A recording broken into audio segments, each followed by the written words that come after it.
Froban, you say, where's part 3? Why are you doing a part 1 ranking video? Yeah, change of plans, but part 3 is coming. It's all been written up and ready to be produced anytime. But then I realised that part 2 got a ranking video, part 3 will be getting a ranking video, but part 1 is just left out. I know I did a review on it, but I don't want to make it the odd one out, so after watching part 3 and taking a week break, I decided to review and rank the part 1 episodes. The benefit for this is, firstly, part 1 won't be left out, secondly, it's 23 episodes, it didn't take long at all, it only took a week to watch and review all the episodes. Thirdly, I've already reviewed this series, so if you want a general discussion on part 1 beforehand, I recommend that you watch that video first, then come back, because there's simply no point giving you the history of it all when I've done it already, though some of my views may be outdated by the end of this ranking video. And fourthly, this will be a different experience because unlike part 2 and part 3, I'm watching this series again after watching the later parts, so I'm looking at the series after watching what the future had to offer, and I'll try to be fair with my points on episodes.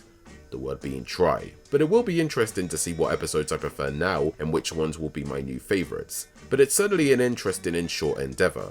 Before I begin, here's the list of rules, and there'll be a summarisation of the ones I used in part 2, starting with 1. Sub only, 2. This is my rankings and I have my favourite episodes, so do you. Let's be civil about it. 3. There'll be spoilers. 4. Zenigata is Pops and Monkey Punch is Kato. If you watched the rules in the part 2 video, you know why. 5. Possible strong language, but not much this time. Not because I'm a prude, but because I want them swears to feel special, I guess. 6. Screenshots and edited clips will be used. 7. Some reviews are short, some are long. 8. I'm British, I may get Japanese words or names wrong. And 9. Manga chapters will be discussed because it's important, but be warned that the Lupin manga is a seinen series and Kato can be a filthy bastard. And with that, let's begin.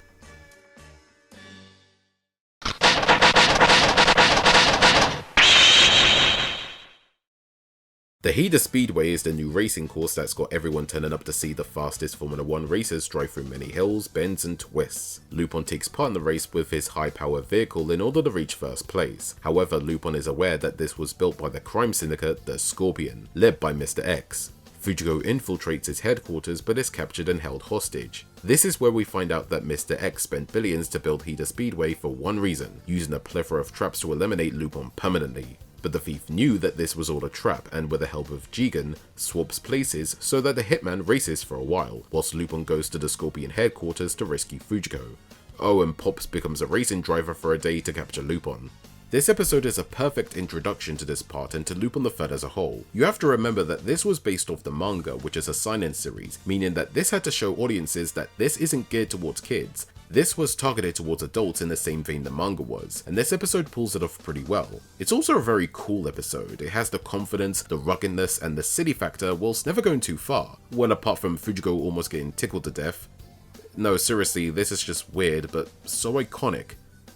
It's so iconic. Why is this iconic?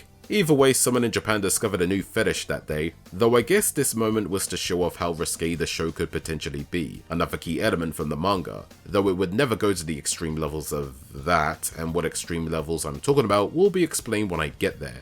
It is interesting that the first episode doesn't have Lupin stealing anything, but just taking part in a race because he wants to win, maybe get a nice trophy for his troubles. But he also has to deal with the Scorpion gang, and blimey does he ever deal with them permanently. Near the end, he bloody electrocutes them to death, leaving the likes of Mr. X to flee for his life, realizing he just messed with the wrong thief. See you in part 2, Mr. X.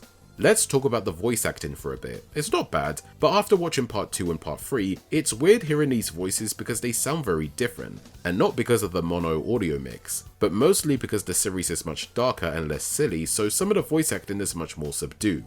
Yasuo Yamada voices Lupin and sounds more serious when compared to the much goofier tone he'd come to be known for. Kiyoshi Kobayashi voices Jigen and sounds much quieter with a slight rugged tone that hasn't yet blossomed when compared to part 2. Goro Naya voices Pops and he sounds less nasally and less grouchy. What I'm saying is, we're seeing these voice actors getting used to the characters they'll be playing for years to come, so it's interesting to hear what came before. As for Fujiko, she's voiced by Yukiko Nikaido, so I can't compare later performances as Aiko Masuyama would voice her in part 2 and beyond. Nikaido is okay, but I do find her bland. Aiko's voice is too iconic and well known to remember Nikaido's performance. But if she did continue to voice Fujiko, she might have gotten better, who knows. This episode is an anime adaptation of Lupin the Third Chapter 53, Dead Heat, though it's a loose adaptation. Other than the F1 racing, the car swap out, and Pops participating in the race, the plot is slightly different as Lupin swapped with Jigen so the thief can outsmart a rich guy and steal from a bank vault whilst making sure he's not spotted abandoning the race. I like both the manga and anime adaptation because they have slight differences to make them their own stories. Add to the fact that this was one of the chapters retranslated by 7 Seas as part of the first Lupin the Third Greatest Heist collection, making it even better than Tokyo Pop's take on the chapter. Now please 7 Seas, do more! In terms of characterizations, Lupin is certainly interesting.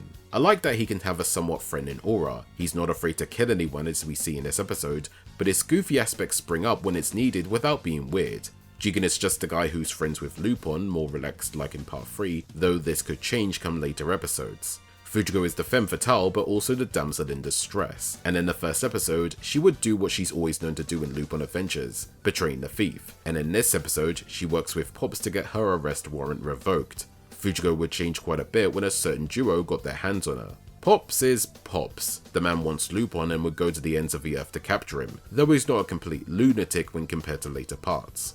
Overall, I like this episode, a great introduction to what part 1 would entail, at least for the first half of the series. It has the confidence to be what it is without too many restrictions from the plot, to the characters, and to the violent and sexual moments. At least what Tokyo Movie could get away with since they still had to abide by television broadcasting rules. It's on the ranking list, but we still got 22 more episodes to fill.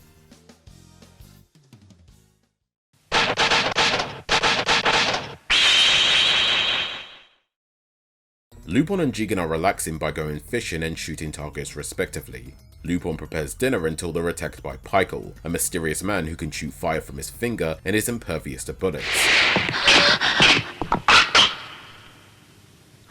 He kidnaps Fujiko as she stole some of his microfilms for whatever reason, demanding that she tell him where they're located. Meanwhile, Lupin tries to figure out how to defeat Pikel, but every time they fight, Pikel always comes out on top. A possible solution to defeating him may involve the microfilms Pikel so desperately wants.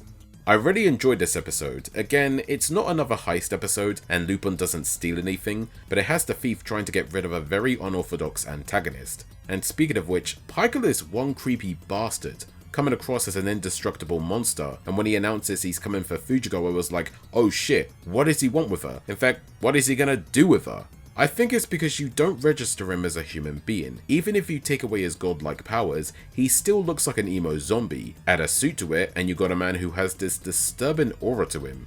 Add to the fact that we don't know who he is. Was he born with those powers? Why does he want the microfilms? Later on, he can walk on air. How did he do that? What's his occupation? Does he even have a life? That feeling of dread from Pikel never leaves you even when Lupin does figure out the truth of his powers, because you're never told anything about him other than he has powers and he wants the microfilms. It does lead to an episode where Lupin has to not necessarily outsmart Pikel, but see how he can defeat him, because even Lupin is aware that he can't defeat him with guns or explosives, having to think outside the box, and the solution to defeating him is fight Pikel's powers with Pikel's powers, if you catch my drift.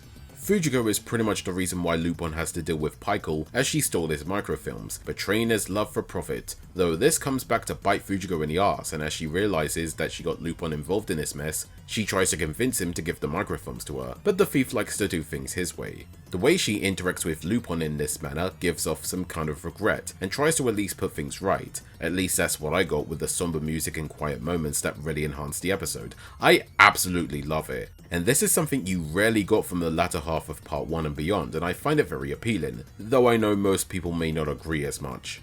This episode is an adaptation of Lupin the Third Chapter 14, Magician. The episode is a somewhat faithful adaptation, but the manga had content that was not included in the anime, including a scientist Lupin hired to figure out the solution to defeating Pikel coercing Fujiko into sex, which has a rapey vibe to it because this is manga Lupin, and the ending gag where Lupin's crotch is burnt to a crisp. Poor lad. Again, like before, I like both versions, though I do prefer the anime over the manga for how well they portrayed Pikel. His presence doesn't hit the same in the manga. I mean, Pikel is creepy in that chapter as well, but so do a lot of male antagonists at times, especially in the manga's early years. Oh, this chapter was included in the Lupin the Third Greatest Heist collection, and for some reason they changed his name to Baijiru? Don't ask me why they changed it. Even in the Tokyo Pop translation, he's named Paikaro, which is the Japanese romanized translation, so even they were correct. Most Lupin fans will probably know him as Pikel anyway. Also, we find out that Fujiko had a brother at one point. But then again, this was still the early years of the manga where there were different women who just happened to be named Fujiko before she became a single character. You know, because bongo logic. Overall, another good episode with a creepy antagonist. It has a slight horror element to said episode with Pykel being an unstoppable force for most of it. But the ending is cool, especially when Lupin figures out how to defeat him. Seeing this again, I appreciate it more. Even when I know what's going to happen, Pykel still creeps me out, and that's a sign of a great antagonist. It's an episode I can definitely add to my favourites. I'll rank it on top.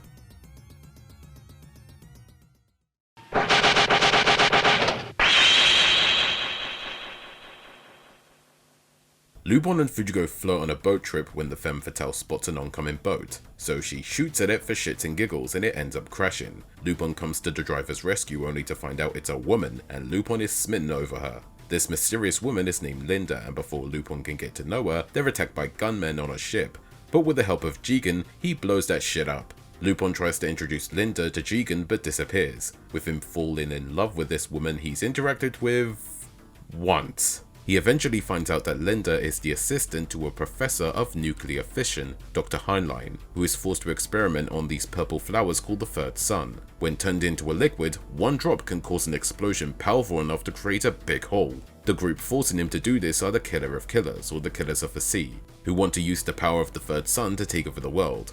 Heinlein deeply regrets how he experimented on this flower as he used Linda as a test subject, resulting in her unable to survive without being surrounded by these flowers. This episode is really good, but it has a strange ending that I'll talk about in a bit. So Lupin is taking on a terrorist organization determined to rule the world. Lupin is a proper hero in this story, mostly because a woman's involved. This is Lupin III. Linda is a very bland character. She's this weird blonde hippie prancing around and disappearing for no reason, but Lupin falls in love with her regardless, acting silly and childlike around her, which is odd. It's a different take on the character from what we've seen so far. I just assumed it was the flowers, or even Linda's scent making him act up, but we don't exactly know. The fact that she needs to live among these flowers to survive makes for an interesting plot point, but it's never brought up again until the end, where Lupin destroys the Third Sun with gasoline and rocket missiles, as you do. But completely forgot Linda kinda needs those flowers to survive, with Lupin realizing what he'd done. But he did make the right choice, lose one girl and save the world, or well, lose one girl and let the Killers of the Sea blow shit up. In short, it was a lose-lose situation for Lupin and especially Linda. I've noticed that so far, the series takes an action drama approach with a dash of comedic moments to lighten the mood sometimes, and it's thanks to the cinematography, the music and the atmosphere, and I find that really appealing. I've enjoyed all 3 episodes of part 1 so far because it gives me the vibe of the manga, though with some restrictions. Well, Lupin and Jigen killing their enemies was not one of those restrictions. Seriously, Lupin and Jigen has a blooming body count in this episode alone, laying waste to so many henchmen from impalement via harpoon to shooting shitbags from trees. They bleed from their gunshot wounds. You can see why some Japanese viewers didn't take too kindly to this content back then, in an animation program no less. But I like the action, I like the drama, this is my kind of Lupin. And then we have the ending. Lupin burns the flowers, Linda accepts her fate, Heinlein puts her out of her misery with a bullet and she dissolves? An artistic interpretation of burning to death? Teleported to the 4th dimension? See what I meant by strange? Its vagueness leaves you asking questions, making the episode memorable. Huh? The anime takes a concept from Lupin III chapter 49, happened in series number 1, Stunt. It's the scene where Lupin gets inside the missile, which he does in the anime, though he stole it in the manga to make money from it, then steal it again, as you do. And even the missile crashing down was adapted, though with less nudity. Oh, and it's set in the Middle East where you can get gunned down for stealing a piece of bread. It's barbaric, but hey, it's home. The story somewhat continues in Lupin III chapter 50, happened in series number 2, The Stealing Game, as it still references the missile but not much else. Maybe the boat chase, maybe. Decent chapter anyway. The episode adapted this in but it's no Fujiko, but Lupin still guns down some silver like in this chapter. I like chapter 49, but I do really enjoy the episode, with an antagonist who wants to take over the world. There really isn't much to him other than killing one of his henchmen for stealing a piece of the Third Sun. That probably is the adaptation's interpretation of the bread-stealing death sentence now that I think about it. In fact, Stern in the anime resembles Jigen for some reason, but he also resembles General Panuk in the manga.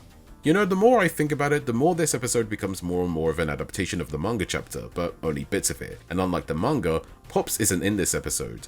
and after watching a good chunk of episodes for this ranking video, I discovered that this episode took a couple of plot lines from Lupin the Third Chapter 24, Adventure Series Part 3, Outrageous Villain. It involves flowers being used as a weapon, but instead of being explosive, it produces a highly toxic poison that could kill half of the residents of Tokyo, with Lupin having to work with a man to prevent the flowers from falling into the wrong hands. Fujiko being in a plane crash was adapted from this chapter too, though she claims that her brother wanted the flowers to study, as he thought it could cure illnesses like cancer. I would like to clarify that this is still at the point where Fujiko was some random woman Kato needed for a chapter, so this is another Fujiko with another brother, whom Lupin killed to protect the flowers. I really enjoyed the chapter. It's not better than the anime, but just as good, especially with the dramatic elements thrown in for good measure. Overall, in the case of the anime, it's another episode I really enjoyed, though not as great as the previous episode, but still an entertaining Lupin episode nonetheless. I'll rank it above is Lupin Burning.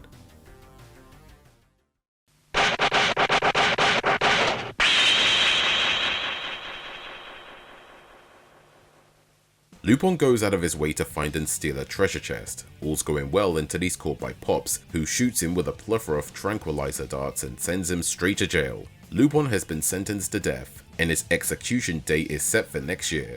For whatever reason, Lupin resides in his prison cell, never even attempting to escape, to the confusion and anxiety of Pops. Meanwhile, Fujiko tries multiple times to break Lupin out of prison, with Jigen putting a stop to her every time, telling her to leave him alone. Though she only tried to do this not primarily because she loves Lupin, but because he knows the location of the key for the treasure chest. This is an absolute classic of an episode and represented the rivalry between Lupin and Pops that would go on to be an iconic aspect of the anime franchise from then on. On first viewing, it plays with the viewer's expectations, unsure whether or not Lupin has given up. Even when he screams his blooming head off, claiming he's not Lupin, is this a trick, or has he gone insane? Even Pops is unsure what Lupin is doing as he assumes he'll escape as usual, but Lupin literally stays in prison for a whole year. No one knows why he didn't attempt a prison break, and it leaves the viewer wondering whether or not he'll escape. I love this because it makes you wonder what the thief is planning, and why he would even do this in the first place. Pops, despite wishing for Lupin's execution, slowly realizes how he enjoys the chase, how trying to capture Lupin is the one thing that gets him up in the morning. The fact that he's in that prison cell every day proves so, though he never directly shows that through dialogue. They're rivals, you can tell, and if you've seen future Lupin content, you already know. The vibe of this series so far helps with this dread you feel throughout the episode, first viewer or repeating viewer. It's fascinating. It's the 4th episode of part 1, so here, have Lupin naked, swearing he'll make Pops feel like he does one day, not only foreshadowing the ending, but also a proper foreshadowing for a particular episode in part 3. We'll get to that when we get there. This episode is a parody of The Escape of Arsène Lupin, written by Maurice Leblanc, published in 1906 in the French magazine Jeux et Tout. It's more or less the third part of the Lupin prison arc, the first 3 stories starring the thief, and the first 3 I've actually read. The only similarity is that Lupin simply goes to prison, but both of the Lupin's methods of escaping are different. One is a big brain scheme that fooled even the smartest person in the room, and the other did it out of sheer pettiness to get back at his rival. Yep, that's the reason why Lupin III did all this. He felt humiliated at being caught by Pops and wanted to screw with him, even if it meant the near death of an innocent man. This episode is also an adaptation of Lupin III Chapter 2, Prison Break, and it's one of the earliest chapters to get one too. It's a very faithful adaptation, taking the majority of the plot. The scene where Lupin imagines blowing a woman's back doors out wasn't in the adaptation. The priest in the anime was Jigen in disguise, whereas the priest in the manga was real because Jigen didn't get introduced until Lupin III Chapter 10, Killing Lupin. The anime added the Fujiko prison break gag, which was not in the manga chapter. Other than that, it's very close to the chapter, but adding a few things here and there to expand on the simple idea of the chapter, if but a little. The beginning of the episode where Lupin is looking for a treasure chest was adapted from Lupin III Chapter 13, Checkered Rook. Now here's a scene that bothered me in the anime, not for its content, but for the episode trying to bullshit its way of... Okay, let me explain. Upon arriving at its location, Lupin hangs 3 guards and claims that they're fine. They're asleep, they're not dead. Lupin, you just hung 3 men with thin wire. Get fucked with that they're not dead nonsense. In the manga, he does the same thing but says nothing about it, so those guards are dead. Not sure if this was an odd censorship thing where they couldn't have the main character, a literal criminal, kill innocent men just for doing their jobs. Oh, the plot involves Pops investigating a construction site to figure out why Lupin is targeting a dam. Meanwhile, Lupin spends the night plowing this random woman, and Jigen just wants to get the heist over and done with. And in the end, the woman betrays them both, leaving Lupin wearing the woman's panties because something punchline. Overall, One Chance for a Prison Break is a great episode and a great adaptation based on a classic Lupin chapter. And the ending, what would normally be goofy and two best buds laughing at one's absurd plan, is kind of sad in my opinion. I mean, Yasuo Yamada's gone and we lost Kiyoshi Kobayashi last year. I envisioned this scene of the voice of Jigen reuniting with the voice of Lupin in the afterlife, laughing and running into the warm heavenly sunset, knowing they'll have fun together forever. But anyway, I highly recommend watching this one. I'll rank it on top. Oh, I forgot to mention the preview from the last episode informing the viewer of the next episode, which is this one. For context, there's a scene where Pops imagines all the horrible ways Lupin gets executed, like getting shot, the electric chair, being well hung, but one of them from the preview is Lupin getting decapitated. This death was not included in the actual episode, so either Yomori got a shit ton of complaints about that, or Yomori themselves got cold feet and told Tokyo Movie to cut it out. I don't know why they bothered, it's still pretty grim regardless. Hang that nigga now! I got the rope right here!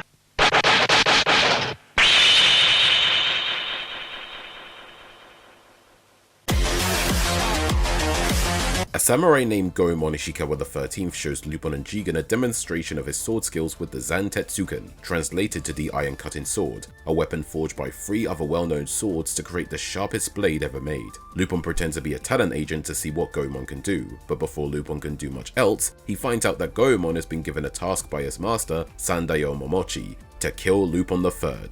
And to make matters worse, Goemon has a girlfriend who turns out to be Fujiko. Man, that feels weird saying that. So yeah, this is the first appearance of Goemon in part 1. We just had to wait 4 episodes to get to him. However, this is not a friendly introduction as he's technically an antagonist here, being tasked with killing Lupin. Goemon in his first appearance hasn't really changed all that much even by part 3. He's still a stoic Japanese traditionalist who lives for the sword and can kill with it. To see him do battle with Lupin was fun, since we know the thief can't defeat him through normal means and has to trick him in an unexpected manner. The episode in general is good, but I didn't vibe with it compared to previous episodes. That doesn't mean it's a bad episode though. It's more noteworthy because it's the introduction to Goemon, what kind of person he is and how that, even after finding out Momochi wants to kill him, doesn't exactly end on good terms until episode 7, but that's for later. Speaking of Momochi, he's an assassin who was teaching Goemon the way of the sword and the ways of killing. I mean, there were other masters in the future, but nah, he's probably one of the masters who taught Goemon. He's the angry, aggressive master who berates Goemon for not killing Lupin and for being distracted by a woman, and for liking crappy music. We later find out that Momochi, working with Fujiko of course, is forced to kill Goemon because a criminal organization realized Goemon could become their enemy as well as Lupin. But that turns out to be a lie, and the real reason is that Momochi is getting old, and rather than passing the torch to Goemon, he'd rather keep his assassin title out of shit pettiness. Simply put, he can't admit that he's getting too old for this shit. In the case of Fujiko being the girlfriend of Goemon, after seeing parts 2 and 3, this is such a weird thing to see, and it's just wrong, given that he's usually indifferent to Fujiko or hates her as much as Jigen in later parts. And we get a moment where Fujiko tells Lupin that Goemon did dirty deeds to her, describing him as a leery, creepy sex fiend. This episode is an adaptation of Lupin III Chapter 35, Goemon Series No. 1, The Coming of Goemon.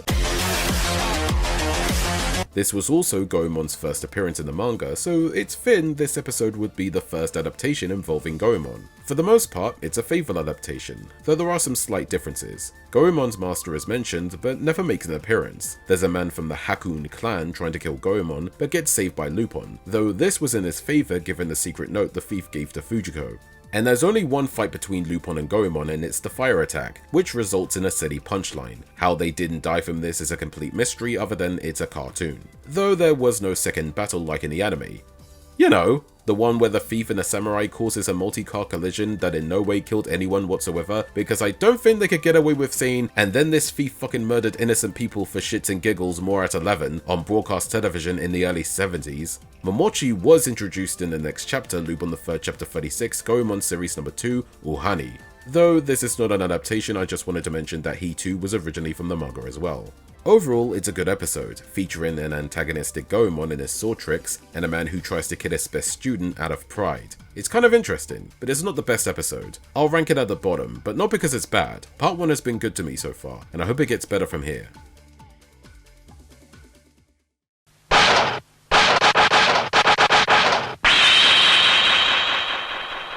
On a rainy afternoon, a man named Kidsmill, no I'm serious, asks Lupin for help, which he accepts when he finds out that this was a request from a young woman, who turns out to be Fujiko. She tasks Lupin to look into the identity of an underworld crime boss she was taking care of named Kamaitachi, who's suffering from amnesia. But before Lupin can figure out anything, Kamaitachi dies of a heart attack before he regained his memory. We later find out Fujiko's motive after crying crocodile tears and spouting bullshit. Kamaitachi had something valuable, and she was trying to use Lupin to get it. So the thief, Jigen, and a couple of high blokes try to grab the treasure of Kamaitachi's corpse, escorted by Pops and the police before he's cremated.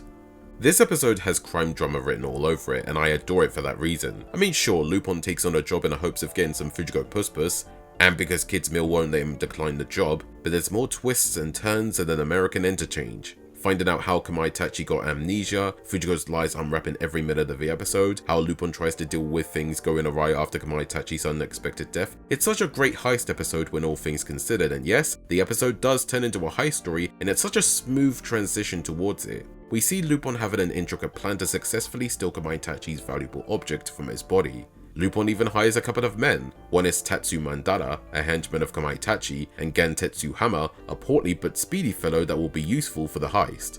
We rarely see Lupin hiring other people outside the usual gang to steal shit. This was still at a time when the Lupin Empire was a thing, his own secret criminal organization, though that was a manga thing, but even that was thrown out the window later on, so don't think too hard about it. Also, there's a scene where Jigen was the imposter and was ejected from life itself. I mean Kidsmill. Yeah, I made an Among Us joke and I don't know how to finish this sentence. Moving on. This episode is an adaptation of Lupin the Third Chapter 17 and 18, Sold Out Cadaver and Useless Mercy, respectively. The episode is near faithful to the manga chapters, but with some minor changes and a lot of alterations, including Fujiko being a neurosurgeon in a manga, the brain amnesia machine originally being an amnesia serum, Lupin coercing Fujiko to smash, hoping he can get her memory back. No, seriously, he definitely thinks that will work, wink wink. In the manga, a random man named Sangi is the one who planted the fake Jigen instead of Fujiko in the adaptation. There's a bit more, but I mostly talked about the more notable ones. I like the manga chapters, but the anime took the plot and simplified it in many ways, but also expanded some aspects of the story. In addition to having a more satisfying conclusion, as in the manga, as Lupin jumps onto the hearse, it ends with text saying, "Hey, don't worry, Lupin got the diamond, here's some illustrations of how we managed to get the real hearse back to the police without them knowing." The end. Like, that's it! The anime adaptation gave us a proper ending, so it gets the win. It's such a great episode with an intriguing plot that keeps you guessing to the very end, with a heist that's more grounded than what the heist would entail in future parts. I also like that we don't find out what this valuable object is until Lupin discovers it in the end, adding to the mystery of the episode. I'm surprised this plot element was never used again, but maybe it has. I've only watched Lupin up to part 3 after all. I'll rank this episode on top. I really enjoyed this one.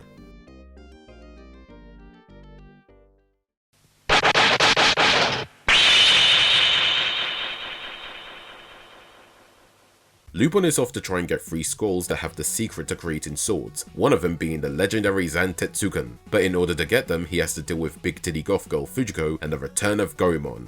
This episode was pretty good, a good first half and an excellent second half. I say this because the first half feels like a setup for what Lupin might do to obtain the scrolls, as there's a tournament held to see if anyone is as talented in fighting as Goemon, with Fujiko ending up winning with but a mere short sword. And Lupin as well, because he used his power of screaming his ever-loving nuts off. Fujiko is alongside Goemon for the exact same thing as Lupin, using trickery and her feminine charm to get to Goemon's good side. It's so bloody wrong. Though Lupin isn't stealing it for his personal gain. You see, Lupin the First, or simply Arsène Lupin, stole the scrolls during his time. Then later on, Lupin II challenged Jito Ryo Commander, the antagonist of this episode, to a duel, with Lupin winning using a dagger that was forged using the scrolls. Jito Ryo Commander managed to steal the scrolls and found a way to forge the Zantetsuken. Yep, all this because of the Lupin family. So this heist is more personal to Lupin, and for him, it's payback time that's been long awaiting. This episode is an adaptation of not one, not two, but 3 Lupin chapters, starting with Lupin the Third Chapter 54 Kobudo Series Number 1, Crush. It follows the same premise of Lupin trying to steal some scrolls from Goemon and an unnamed man who is obviously the Jito Ryo commander, though some aspects of it are different, and the battle between Lupin and said commander is different, as it ends with the antagonist via slit throat. Good chapter, but I do prefer the anime for doing more with this plot. It's also a chapter where Lupin tries to put the moves on a female reporter in the only way he does with most women in this manga, but she fucks him up twice, and the Twitter fans rejoice. The next one is Chapter 55, Kobudo Series Number 2, Full Mastership. The chapter includes the tournament scene where Goemon fights opponents, though with some changes, as not Fujiko in the manga is not an opponent like in the anime. Lupin hired some goons to be opponents in the manga, and he does this so he can win the scrolls. Okay chapter, but the episode is better. The final one is Chapter 56, Kobudo Series Number 3, A Day Without, Killing and Stealing. This chapter has Goemon continuing to threaten Lupin, but always gets screwed over by the thief trying to smash some random woman, and his masters get frustrated with his failures, with one of them killing a bird to show the samurai how to be cold-blooded. Goemon slicing Lupin's car in half and the thief still being able to drive it was originally from the manga, and this is the chapter where Goemon officially joins the gang. This episode is where the series began to change somewhat. Very slowly of course, but changes were coming, as the series was not popular with audiences and as a result, Masaki Osumi was being replaced by Hayao Miyazaki and Isao Takahata, requested by the legend that was Yasuo Otsuka. The problem was, at least with this episode, was that changing directors took time away from properly animating the episode, leading to a lot of mistakes and recycled animation. I do recall talking about this in my part 1 review, but in summary, wrong colours, lips not moving but dialogue still plays, and the main antagonist not having pupils in his eyes sometimes. Also, this. I have to go now. My planet needs me. Miyazaki worked on the Lupin vs Jito Ryo Commander and the Lupin/Goemon chase, where the thief tries to run the samurai over with his Mercedes-Benz SSK cut in half, as we've seen in the manga chapter. These scenes don't particularly fit with what we've seen from this series previously, and whilst they are memorable scenes and absolute works of genius nevertheless, there is an element of jar and pester in the episode as a result. So overall, it's a good episode, but not as perfect as previous entries, but still entertaining. And to end this review, it's the anime episode that would solidify Goemon's place in the Lupin gang, and everything is finally falling into place. I'll rank the episode above the coming of Goemon the 13th. Enough!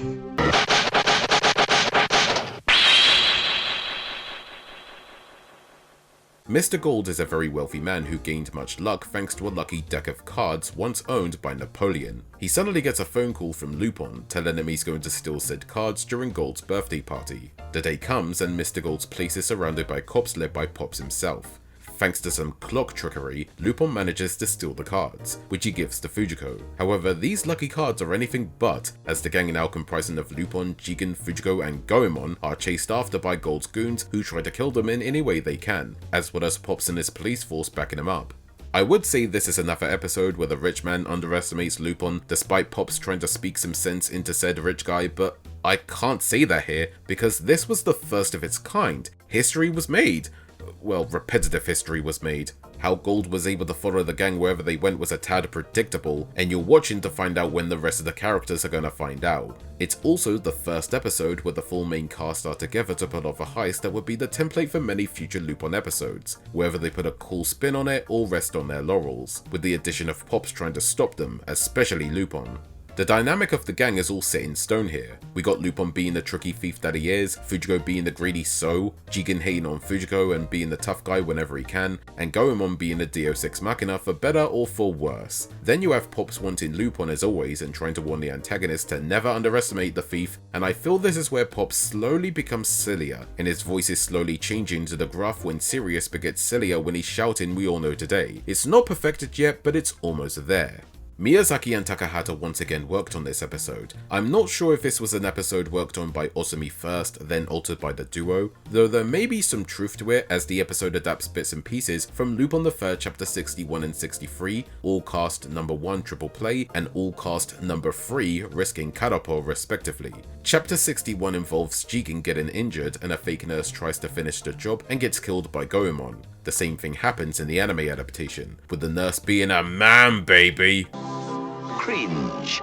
Also, the chapter revolves around a vaccine that can cure a death virus, one that, if one is infected with it, can infect an entire town, and some pharmaceutical company is trying to make billions of it. So this chapter was published in 1968, moving on. Chapter 63 involves Jigen and Fujiko being trapped in a mansion surrounded by police, and Lupin has a plan to set them free, including the thief tricking Goemon to infiltrate the mansion. These moments were also adapted. These two chapters were also used to produce the Lupin III pilot film, with chapter 63 adapting the mansion scene and 61 adapting the panels where Lupin plays shogi with Pops over the telephone. I enjoy both chapters, though I can't compare 61 to the anime as it was partly adapted, but in the case of 63, I like the anime more for expanding on this idea, and yes, manga Lupin gets to rail a woman who's partnered up with Fujiko because this is manga Lupin. It's a good episode, but for me, I don't enjoy it as other future episodes that have a similar plot to this, but it's not a detriment to the quality of the episode as it was the first. It did it well, but other episodes just did it better. It's a classic for becoming a template for Lupin anime from then on, but doesn't change the fact that it also suffers from the predictability factor. I'll rank it at the bottom, but that doesn't mean it's a bad episode. Part 1 hasn't disappointed me yet, and despite rewatching this series a second time, let's hope there really isn't a legit bad episode.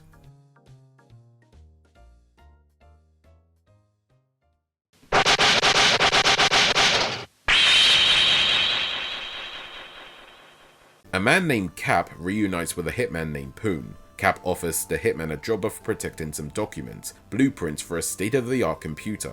Poon declines as he's looking for an old partner of his, one named Fujiko Mine. Later on, Lupin does indeed steal the documents, and Fujiko is finally reunited with Poon, but as she tries to escape, Cap shoots Fujiko to the anger of Poon. Fujiko is trying to cling on to life with the help of a doctor, but before he can do anything, Poon and Cap ambushes Lupin's hideout. Cap injures Jigen, takes his documents, and Poon takes Fujiko with him. Later on in Poon's hideout, Lupin tries to reason with Poon to get her medical help, but refuses. We discover that Poon and Fujiko were once an assassin duo named the Golden Pair, and worked for a crime syndicate, but the femme fatale screwed up a job and said syndicate forced Poon to kill her, to which he seemingly did. But Fujiko survived, and Poon is now on the syndicate's hit list. This is an awesome solo job, and as such is one of my favourite episodes, primarily due to the plot, Poon as an antagonist, and giving more depth to Fujiko in this episode than any episodes I've watched so far. It also explores the relationship between Lupin and Fujiko and how it's, to be blunt, so frustratingly complicated. Fujiko will backstab anyone that moves, that's just in her nature, but every time she did or does this to anyone, it always gets her screwed over. All except for Lupin. She can betray the thief time and time again, and Lupin will come back for more, and the likes of Jigen and Goemon won't convince him otherwise. Lupin loves her more than any other woman he's met or will meet, regardless of Fujiko constantly breaking this man's heart. But despite her saying she loves him too, her self-interest towards everything comes first, almost as if she trusts nobody, even the man she claims to love. And then there's Poon. Why is his name blooming Poon? And those glasses don't help much either. Name aside, he too is a complicated man. Losing Fujiko that day was like losing a piece of his soul, and 3 years later he finds her again, although not in the best state. Why he refuses to get Fujiko help and even allowing her to die is unknown, though he'll at least agree to perform surgery via Lupin's instructions, showing that he does want Fujiko to stay alive as long as no one he trusts is near him. He's also aware that you simply do not fuck with Lupin, a very cautious, smart but complicated man. In fact, that perfectly sums up this episode. Love is complicated. Fujiko has a past, but her past is a mystery at this point in time. There is no beginning, there is only Fujiko. We don't know much about her other than what we know. Her feelings for Poon is complicated. Even as she's dying, you're wondering what she's thinking. Other than that, there's a lot of other decent things about the episode outside the plot. We get some cool animation moments like the camera moving at an angle around the car Lupin is driving at the beginning, the camera movement where Cap is trying to reach for his gun and Lupin jumping into his car while some goons shoot at him, Jigen kills them all, and swaggers along the rooftop while he drops off said rooftop and onto Lupin's car. Such a cool and perfectly timed moment, and they're little moments like these that makes this episode an entertaining watch. Oh, we also have the first time a partner of Lupin is no longer interested in a mission if it involves Fujiko or some other miscellaneous reason, but will help towards the end of the episode regardless. Case in point, Goemon refusing to do a heist because he doesn't trust Fujiko. I'm guessing Goemon is still bitter about his destroyed relationship with Fujiko back in episode 5. It's also another serious and gritty episode that fits with the story being told with at least one Looney Tunes style gag in the form of a tampered gun, but it's more for levity's sake than being out of place. Almost. A few episodes later I find out that this is an adaptation of a manga chapter. Damn it. Anyway, it's Lupin the Third, chapter 82, A Skilled Villain Hides Its Fangs, number 3, Quiet Quiet Touch. The episode mostly adapts the third act, where the antagonist is in the hideout with Fujiko. In the manga, Poon is Gomez, the dying woman is not named, though you could call her Fujiko because who else would it be in this series, and Cap is some random guy. It follows the same plot points, though we never know what Gomez's relationship is to the woman, other than that she knows some info on Lupin's organization and wants said info out of her, not caring if she dies at all. There is one difference in the scene where Lupin launches bamboo sticks full of surgical equipment. In the anime, the last object Lupin launches at Cap is a rock to knock him out. In the manga, Lupin uses one more bamboo stick to impale the bastard, giving Lupin enough time to run to the hideout and rescue the woman. Yeah, I'm gonna stick with the anime adaptation for expanded on everything. The emotional aspects aren't there in the manga. It does delve into Lupin loving this woman whom we don't know, so it's not the same with a couple we've gotten to see in a few episodes by this point. Overall, I love this episode. It's nuanced enough to get some character aspects out of the episode that makes you think of the dynamics between Lupin and Fujiko. It's complicated with everything in mind, and I've never seen it been done like this again. But maybe there'll be something that will give me the same vibes I got from this episode when I watch more Lupin. There's another episode with similar aspects in part 3, and even the mystery of Mamo tries to delve into this, but both never reach the heights of this episode, and for that, I'll rank it on top.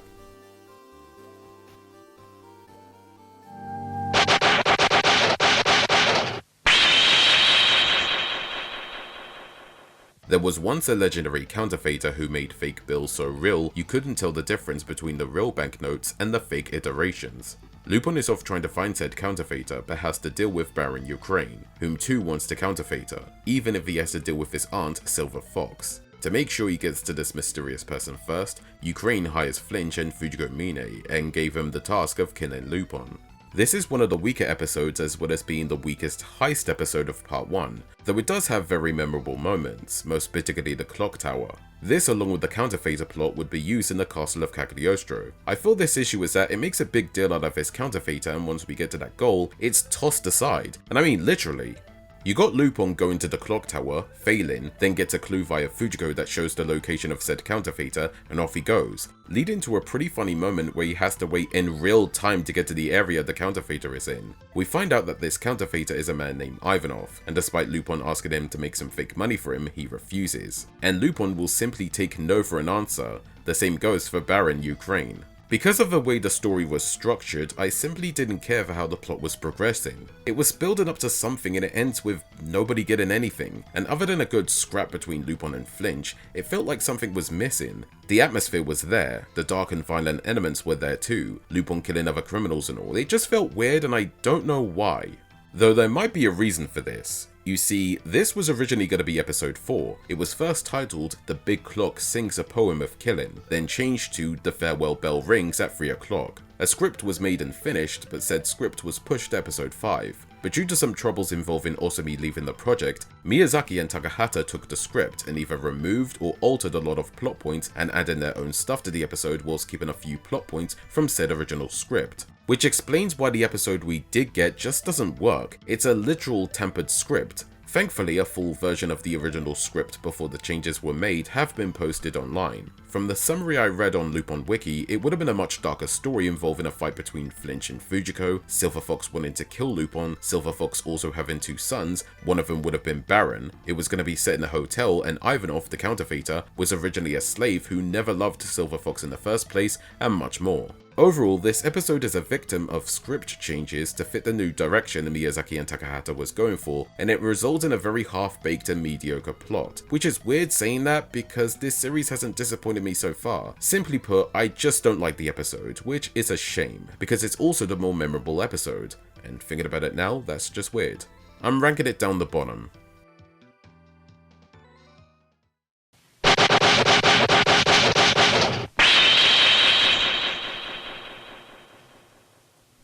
A city is under attack as multiple bridges get blown up, causing deaths and injuries to people. All fingers point to Lupin as the culprit, but it turns out he's being framed for the crimes. Lupin and Jigen realize that the terrorist is doing this so an armored car with cash in it can travel along a specific route that will lead to the terrorist location. After locating one of the bombs and tampering with it, it gets picked up by a mysterious man and Lupin follows him to a castle. The thief finds a man working on the bomb, but he knew he was already there and traps Lupin in a cage along with Jigen. This is Volvo, the man responsible for the bombings. He forces the duo to help him steal from the armored car, and if they refuse, he'll kill a young girl named Lisa, whom he kidnapped some time ago.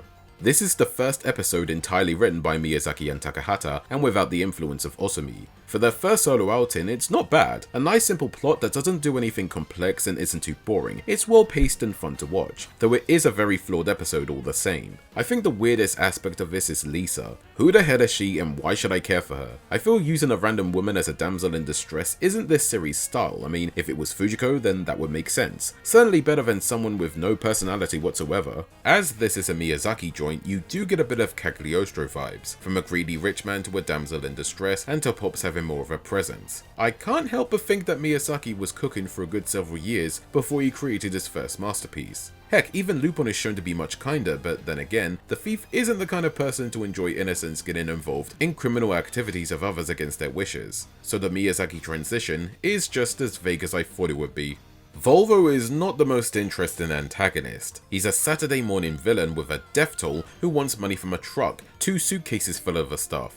We're not sure why he's doing all this. The town near his castle is being torn down, possibly due to old age, but there's not much that's explained. The antagonist has no reason for doing this other than, I want that money from that van, and I want this man to help me. I know women are his weakness, so I'll kidnap a local town girl. Anyone will do.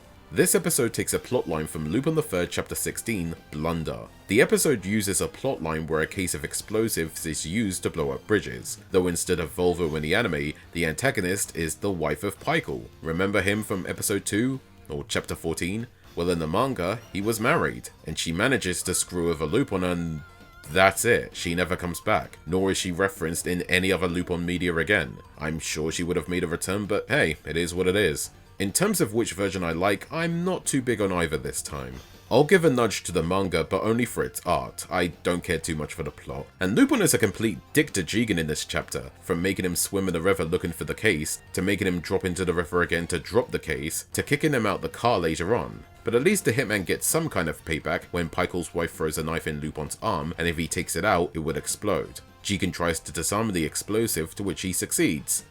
But it still explodes anyway. Manga Lupin logic, let's move on. As good as the episode is, it still feels half-baked like the previous episode, but it can be forgiven for making an episode that's good enough, and if you don't think too hard about the loose nuts and bolts, you'll enjoy it as much as I did. Plus it has the coolest moment in the series so far, where Lupin is handcuffed, surfing on a wooden floorboard attached to Volvo's boat, with Lisa in the passenger seat, Volvo shooting at Lupin, the thief pulls out his piece, the music is quiet, the tension rises, Lupin aims and...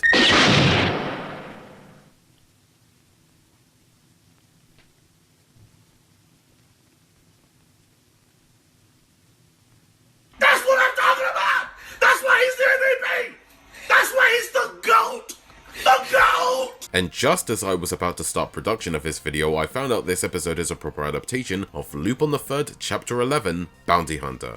It follows Lupin getting captured. The main bad guy is Nikaido, and like Volvo, forces the thief to steal valuables from an armored truck. Though in the manga, he also forces Lupin to assassinate what looks to be a chairman of a Yakuza family. This was not adapted for the episode, though the reason Lupin does these tasks is because Nikaido kidnapped a random girl and will kill her if Lupin refuses, which would be adapted in the anime episode, though because of this is manga Lupin, Nikaido attempts to rape the woman.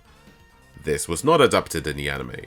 Though if it makes you feel any better, the female victim was in on the whole plan, working with Nikaido to produce a portfolio of Lupin's crimes and send that along with Lupin to Pops so we can get the reward money. Yeah, Nikaido is kinda fucking stupid. Oh, it looks like Lupin isn't tied up and is able to move around. So Pop sees the aftermath of a typical UK stab in the end. Yeah, I prefer the manga chapter, better paced, more adult, and as dumb as the villain is, felt more threatening than Volvo. Yeah, I know that guy blew up a bridge or two, but the point still stands. Overall, pretty good episode and shit. It's going above the coming of Goemon the 13th. Oh, by the way, this is the final episode of Season 1, and the next episode is the start of Season 2, confirmed by Yasuo Yamada in the next episode preview. And here I thought this was one whole series, but given this season will introduce more changes, it suddenly makes sense, though in terms of the rankings, it's just one ranking throughout.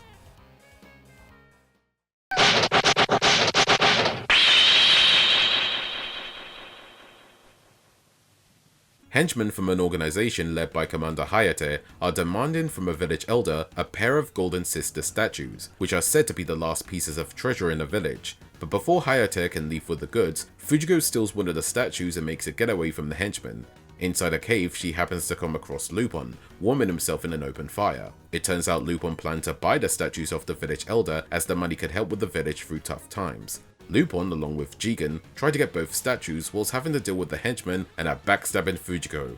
And so the Lupin that was much darker, more adult and more dramatic comes to an end, as the man behind all this greatness, Masaki Osumi, directed his final episode. And whilst he didn't go out on a high note, the episode is fairly decent, just not as good as previous outings. It's an episode where Lupin has to deal with an organization with more weapons and men than he does, an antagonist in the form of Hayate, whom abuses the village elder when the man speaks up, and he also has to deal with Fujiko, and despite knowing she'll stab him in the back, still simps away like no tomorrow.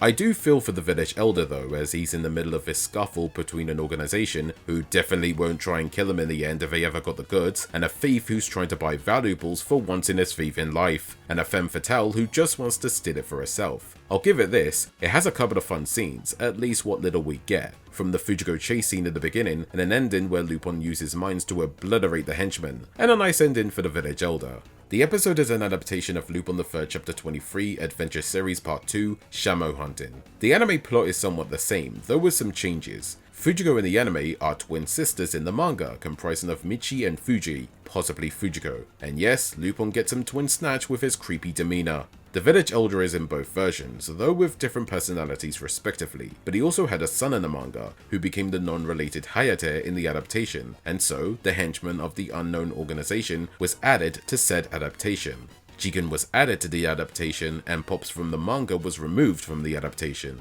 This is one of those instances where I prefer the manga chapter, it just works for me. Lupin still tries to pay the elder, but he's distracted by a couple of female prison escapees whom he arranged because they stole one of her statues 3 years back. So he simply wants to know where the other half of the statue is. Simple as that.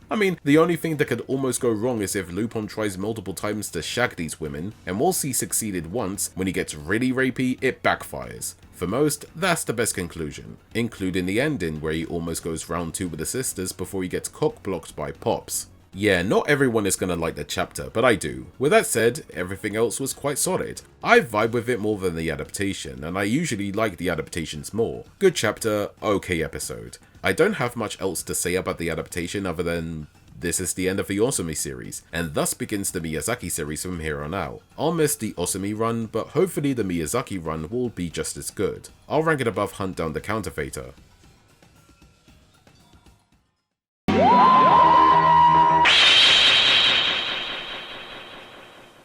Lupin meets a mysterious man named Kyosuke Mamo, who claims to be a time traveler from 2874. His goal is to get rid of the Lupin bloodline by killing his ancestors, as he wants revenge against Lupin's descendants after Lupin the 13th destroyed the Mamo clan in 2874. Lupin only has 4 days to live, and during that time, Mamo makes things disappear in Lupin's eyes. From a huge building made by a man Mamo killed in the past, to a horse in a horse race, and to even Fujiko. As a result, Lupin's mental state crumbles, with the thief not knowing what to do, and before you ask, no, Kyosuke Mamo is not the same Mamo from The Mystery of Mamo.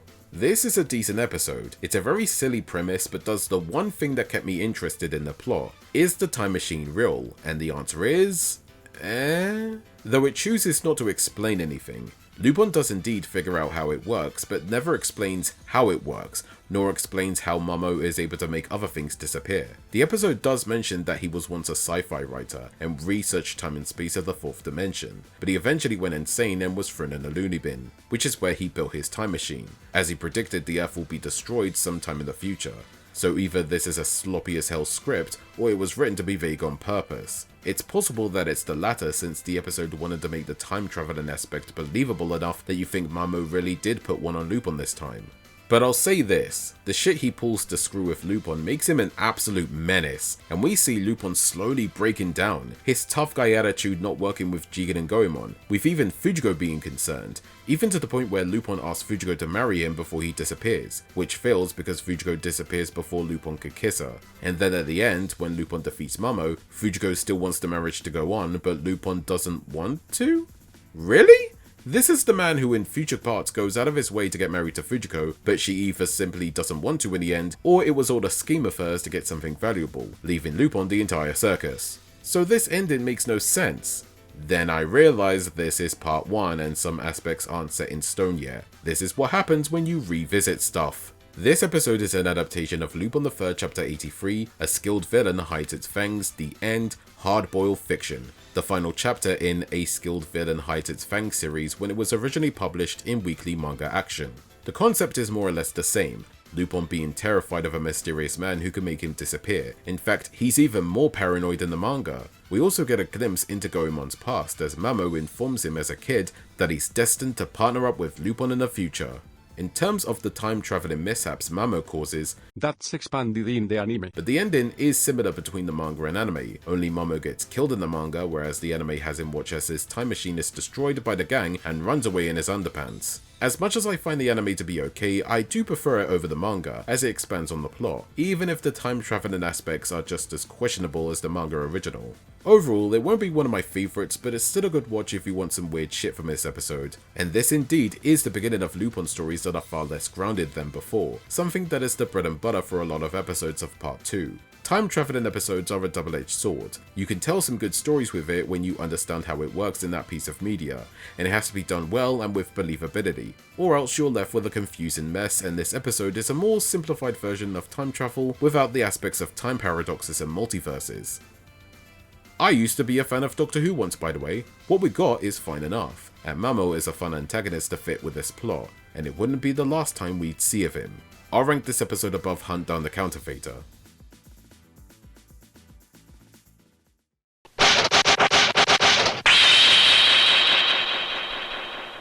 Catherine Martin, the proclaimed Queen of Hollywood, has just been married, and is holding the reception in a luxury cruise ship. Lupin and Fujiko infiltrate the party in order to steal the legendary Isle of the Nile Emerald, but they have to deal with Pops trying to prevent the theft from happening.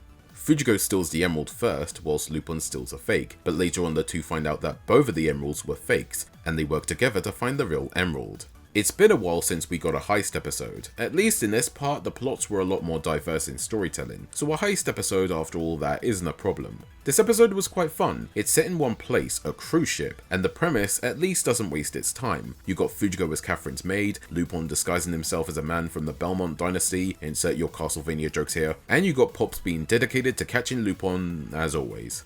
But it also has some funny moments, particularly the scene where Fujiko teaches Pops how to dance, which leads him to get in a dance with Catherine, an absolute highlight of the episode. If there's one issue I have with the episode is that it clues you in on where the emerald really is, and if you see the cat and question yourself why its big wide eyes are solid green, you just solved it before the main characters did. With that in mind, I did like the fact that even though Catherine was told not to underestimate Lupin, she set up the fakes as she knew Lupin was in disguise the whole time, playing him like a damn fiddle. And then Pops and the police were on the scene just to make a stuffy and boring party a bit interesting. No world domination plans, no get even richer quick schemes, just a simple bit of trolling from an already bored bride. But as we know, Lupin is the king of the trolls. The style of the episode and its tone is majorly different when compared to previous episodes. It's a lot more family friendly, no violence or risque moments, just silly banter starring a couple of thieves doing what they do best. The character designs have changed quite a bit. The main characters, especially Lupin and Pops, are far more expressive and oftentimes goofy, which fits the episode and its simple little tale.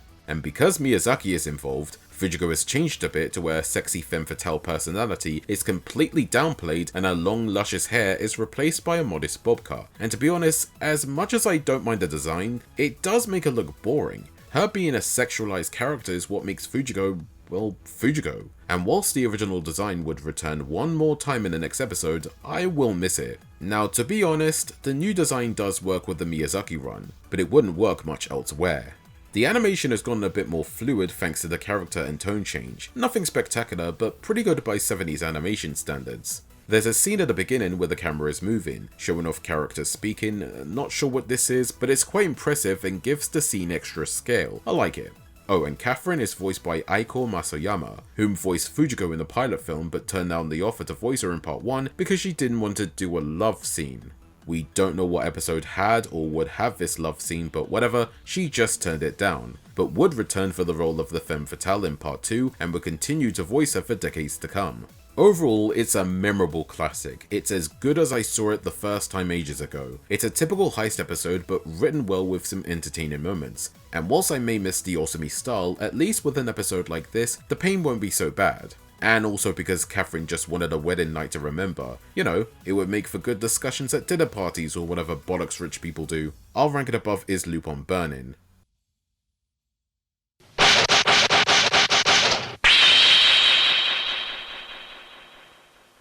Pops has been invited to an international police convention held in Europe. His chief is adamant that he go, but Pops refuses at first since Lupin is planning another heist within the next few days, the theft of a golden bust owned by Kinnaman.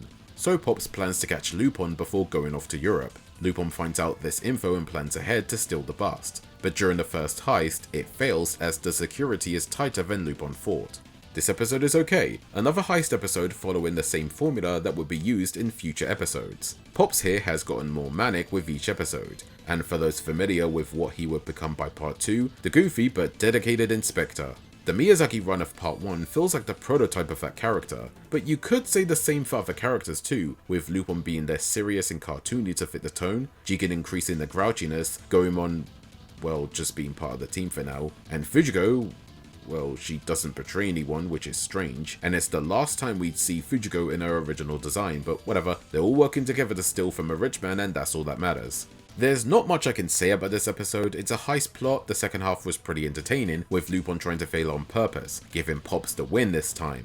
Or so he thinks, because it's nigh on impossible to outsmart Lupin for that long. There's a moment where Lupin disguises as a drunkard and gets arrested by the police. He gets locked up in a cell, puts a bar in a cell door and escapes. Later on, Lupin gets caught and thrown into the same jail cell where he put the bar in. I felt that was convenient that he ended up being in the same cell. What would have happened if he ended up in a different cell? Well, being Lupin, he could have found another way to escape. Apologies for wasting your time. It's a fine episode, but not one I will come back to very soon. Let's move on. I'll rank it above Hunt Down the Counterfeiter.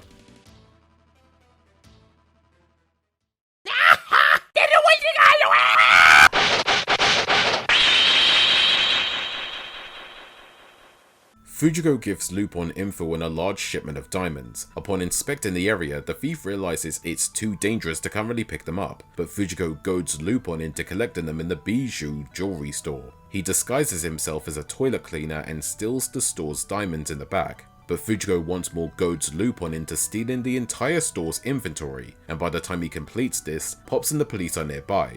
Lupin and Jigen manage to escape with the jewels but get popped tires. A tow driver helps them tow the car to get to the nearest petrol station, only for the driver to be Fujiko as she was responsible for the car troubles, leaving an angry Lupin and Jigen.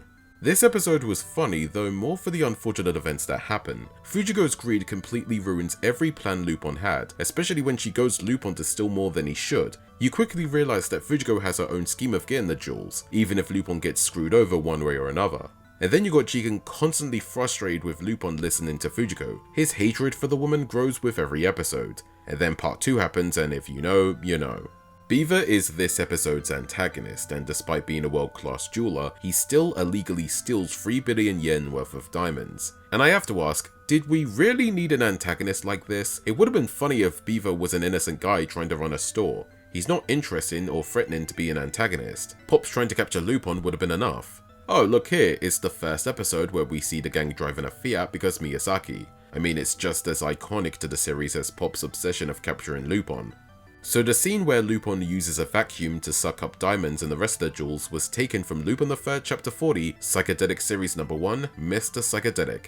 It's near enough the same, but instead of Fujigo goading Lupin, it's a mysterious Skullman, and I don't mean the Ishinomori superhero or the Mega Man 4 boss, I mean this strange guy who goes to Thief to do things that screw over his plan. Apparently he's an illusion Lupin made up to symbolize his own greed, I guess. Also, Lupin guns down innocents, but it's okay because he says they were shot with tranquilizer darts. Sure. Overall, the episode is good, another heist episode that tries to do something different in terms of character development, mostly from Fujigo's manipulation tactics to Jigen beginning to find Fujigo being a troublemaker. It's another episode that won't be one of my favourites, but it's one I would have no problem watching again. I'll rank it above Let's Catch Lupin and go to Europe.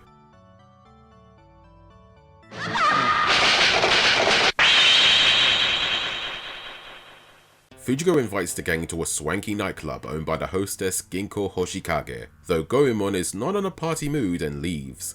Everyone who stayed have a great time, drinking, dancing and just having fun. However, this was all a trap as Ginko traps them in a room as Lupin, Jigen and Fujigo have watches strapped to them. Ginko forces the gang to steal 3 billion yen in 24 hours. Failure to do so will result in the watches exploding, killing them in the process. Lupin has to find a way to find all this money as soon as possible, which is where he has to pull off a heist in a money printing factory, something he didn't properly plan for, but with the clock ticking, it's all the gang can do. Apart from Goemon as he's in his I told you so phase. I really liked this episode, I enjoyed the heist, and whilst it wasn't the first time an antagonist forced Lupin to pull off one, this at least did something unique with it, and instead of having to save a young girl, Lupin has to save himself and the gang. I also like it because it's a heist episode where Lupin has to wing it and come up with a way to get that money without alerting the authorities at the wrong time, showing that he can improvise on the fly, which made for interesting viewing. This plot would be used again in part 2 episode 10, Still the File M123, though I do prefer this one for the reasons I just explained. This episode had the unfortunate luck of having the second half of the episode be in poor quality. The first half is absolutely fine, but by the second half it's blurry, the camera shakes, poor lighting and detail is lost. This is because the master tape of the second half of this episode is considered lost, and whilst TMS does have a positive master that they used for future home releases and streaming services, which includes the English dub, even that isn't in the best condition either. Heck, even the sound tape is not in the best condition either, but TMS tried to make do with it with some slight edits, but that's all they can do. Which is a shame because it happened to an episode I actually like. Oh well. I'll rank it above Farewell My Beloved Witch.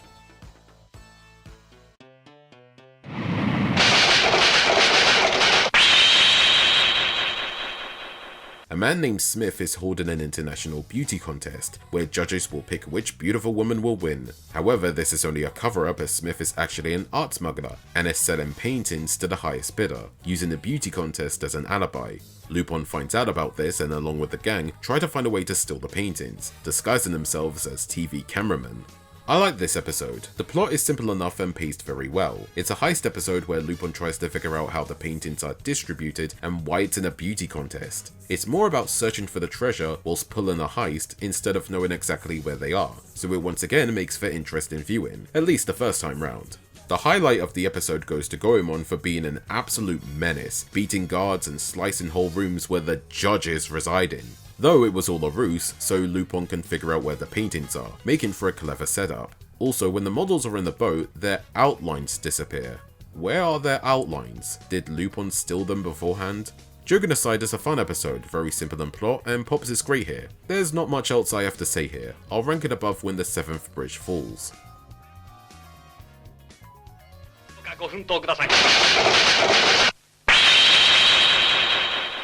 The France Fair is taking place in Japan. Among the items displayed in the fair are the treasures stolen by Lupin I.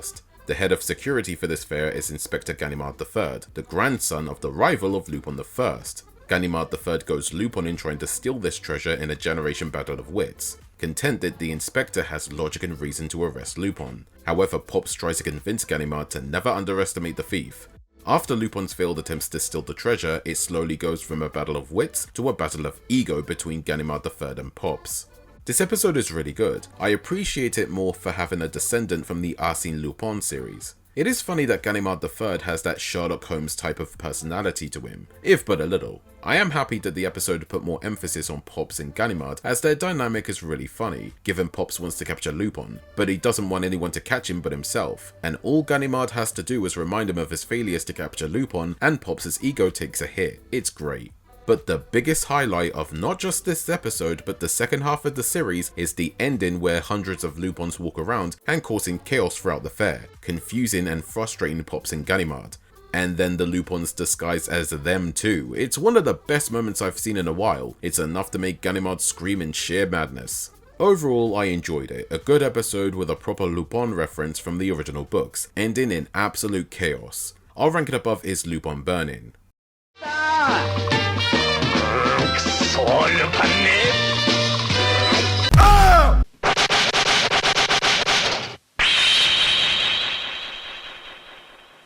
Someone claiming to be Lupin III is stealing a ton of valuables at a rapid pace. The latest theft is a golden Genghis crown worth 1.3 billion yen. The imposter escapes with the crown via getaway car, unaware that the real Lupin is hanging on for dear life under the car. The imposter and the driver take a boat ride to their home of Wakamatsu Bay, upon realizing that this mysterious man followed them. Under the guise of a petty thief, Lupin finds out that this is a village of thieves who've spent their days stealing stuff from cities and the like, and they wouldn't have been able to do this without the Thieves' Rulebook, written by Lupin I himself. Once Lupin III finds out about this, it makes it his mission to steal the book that belongs to the Lupin family. This episode is okay, but it's my least favourite out of the Miyazaki run. It had potential, mind you, a plot about a thief stealing from a family of thieves and everyone has to outsmart Lupin and all that guff, but that's not what we get, so it doesn't do much interesting with its premise. The big highlight of the episode is the rolling boulder scene. This is straight up Looney Tunes shit and it's hilarious. Pops is here and he gets some funny moments, especially when he has to inspect the village's houses and he's unable to bear the smell. Village people really do be like that, I guess. Though their real rooms are much fancier due to their years of thievery. This episode is an adaptation of Lupin III New Adventures Chapters 2 and 3, Thief's Family Hamlet and Thief's Family Hamlet Queen Compilation, respectively. It's the same premise with Lupin trying to take the Thieves' Rulebook, but that's all the similarities the chapters have, and they are some of the funniest shit I've read in a while, especially the third chapter. In short, it's silly, it's raunchy, it's cartoonishly violent at times, but it all works well here. But the best joke has to be the one where the manga gets meta, with it asking the series why it has to be so depraved, and that no matter what Kato draws, it will always end the same with some sex jokes, and we end up getting parodies of other manga or manga genres, from a parody of Lone Wolf and Cub to whatever the fuck this is, to a romance manga of some sort with a Giga Chad ending. It has nothing to do with the rest of the story, but I'm surprised Kato never made a manga series satirizing other manga work. I prefer the manga chapters. There's just more to chew on when compared to the ho-hum adaptation. Chapter 2 and 3 were not part of the Tokyo Pop volumes, but thankfully these were fan translated into English by Oranges. Special thanks for that one. But overall, the episode is fine but forgettable, at least apart from the rolling boulder scene. That was hilarious. I'll rank it above Hunt Down the Counterfeiter.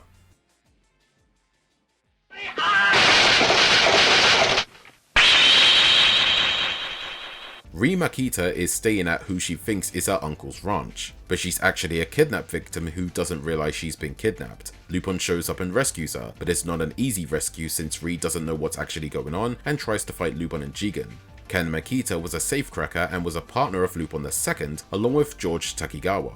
When Lupin II died, Ken decided to retire, but despite George pleading him to do one more job, Ken still refused. But when George tells Ken that he invited his daughter Rie over to his ranch, Ken had no choice but to do whatever George desires him to do. Not wanting to bother the police given his criminal past, he hires Lupin III to rescue Rie, to which Lupin does as a favour of being a good friend of his father.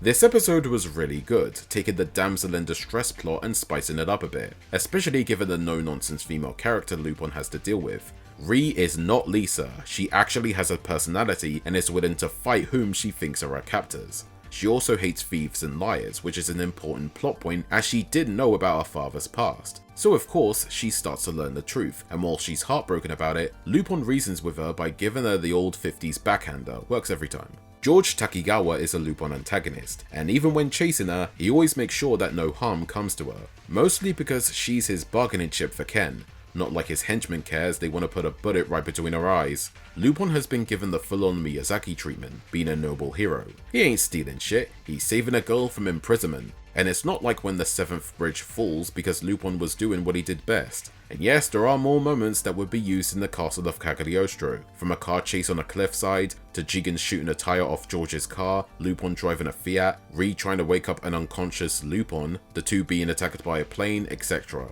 Miyazaki may have directed this episode, but he didn't mind a bit of copy and pasting in the future, if you know what I mean. Oh, did you know this episode may not have happened if Osumi didn't get the boot? The episode we would have gotten was reused in part 2, becoming episode 29, Electric Shock Pigeon Tactics. Well, this episode is much better. It's got fun chase scenes, silly but fun moments from Pops, and a nice ending to tie everything up. I'll rank it above Lupin caught in a trap.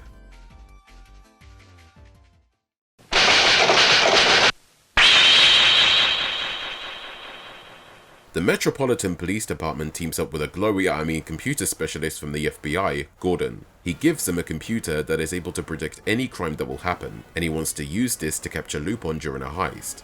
However, Pops is skeptical of using the computer, and despite his chief demanding him to do things the computer's way, Pops' ego gets the better of him as he tries to capture the thief his way. When the planned heist occurs, Pops ruins everything by ambushing Lupin and the gang too early. Despite capturing Jigen and Goemon, Lupin gets away, so Gordon gets a second try to capture Lupin as they know he'll arrive at the police station to rescue the boys. And after Pops gets an absolute bollocking, he's forced to do as the computer says. This episode is quite interesting. It's Minority Report Lupin style, with Lupin trying to outsmart a computer that can predict crimes with 99.9% accuracy. We're not sure if it would properly work because the computer couldn't predict Pop's ego. It's less about being skeptical about if this will work and more that he doesn't want the computer or a glowy to get the glory. Similar to which of the third generation will win, that's just in Pop's nature. I also like that Lupin managed to beat the computer simply by altering plans on the fly, which is what Lupin often does. I think Gordon's big dumbass moment is telling the world what the computer is and what he's going to do with it. I mean, for goodness sake Gordon, you're an FBI agent. Keeping everything a secret and wanting to know everyone's info is what you do best. This is simply an unfaithful representation of the agency. Do better, writer Tatsuo Tamura. Wait, where am I going with this again? Anyway, I like this episode. I've watched better episodes in part 1, but Lupin outsmarted a computer instead of a typical villain of the week is refreshing. I'll rank it above when the 7th bridge falls.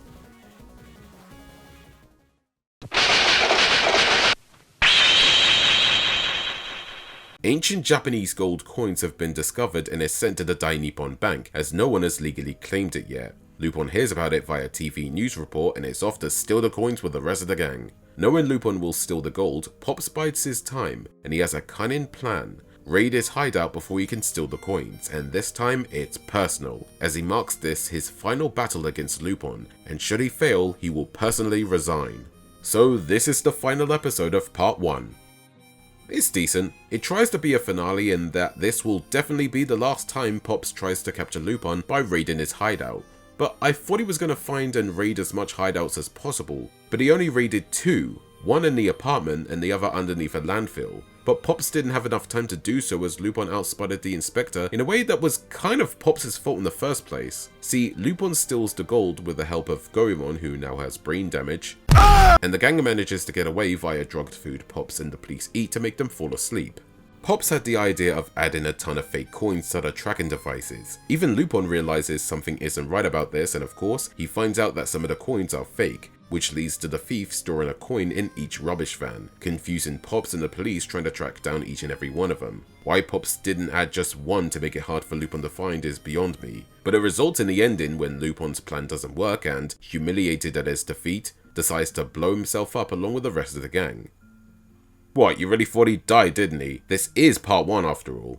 It's an ending. It tries to be an ending where the chase continues on, and well, that's the best the series could do at this point, as despite trying to make changes during the series' second half, part 1 was cancelled after this episode aired due to poor ratings. But this episode's unique in one thing. Usually episodes are typically adaptations of the manga, but this time it's the complete reverse, as Kato may have adapted an episode into a manga chapter, at least a loose one.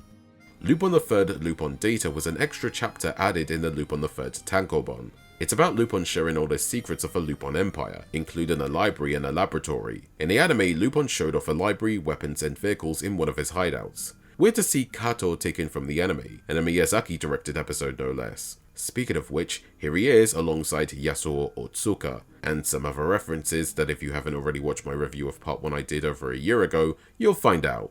Overall, this episode is okay. Not the greatest finale ever, especially nowadays given that the franchise would continue on with part 2 and onwards. But for what it is, if it was the final episode, a timeline where Lupin never got any more anime adaptations, I'd say it's good enough. Swimming into the sunset for pastures unknown. I'll rank it above Catch the Fake Lupin.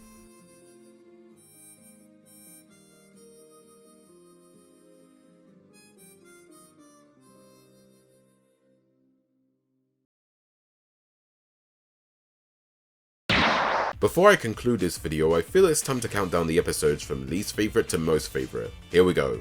23. Hunt down the Counterfeiter. 22. Catch the Fake Lupin. 21. The Great Gold Showdown. 20. Let's Catch Lupin and Go to Europe. 19.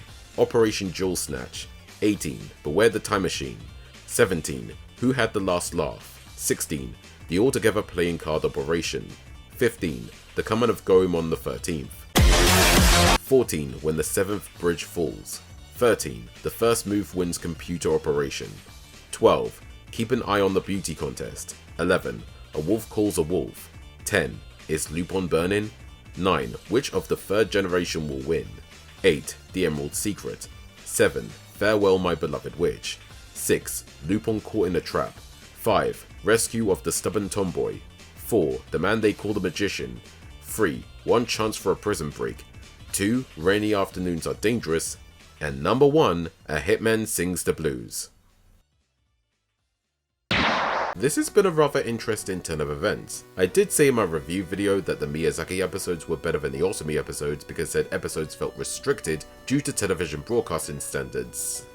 Yeah, no, fuck my opinion from over a year ago, I prefer the Osumi episodes. And whilst there were some good Miyazaki episodes, the Osumi episodes just hit different. They're completely unique to everything I've seen so far. I love the drama, I love the more darker elements, I love how serious it can get, and the first half of part 1 does it well. It's just different to what part 2 or even part 3 would be, and it's as close to the manga as it can get. And I love the manga series, warts and all. I even warmed up to the soundtrack a lot more. It ain't the jazzy pieces found in part 2, but it's cool, at least cool as it can be. So if you're a fan of the manga series, I would recommend episodes 1 to 9 and 12, but if you like the Miyazaki style of Lupin, the rest of the episodes should do you good.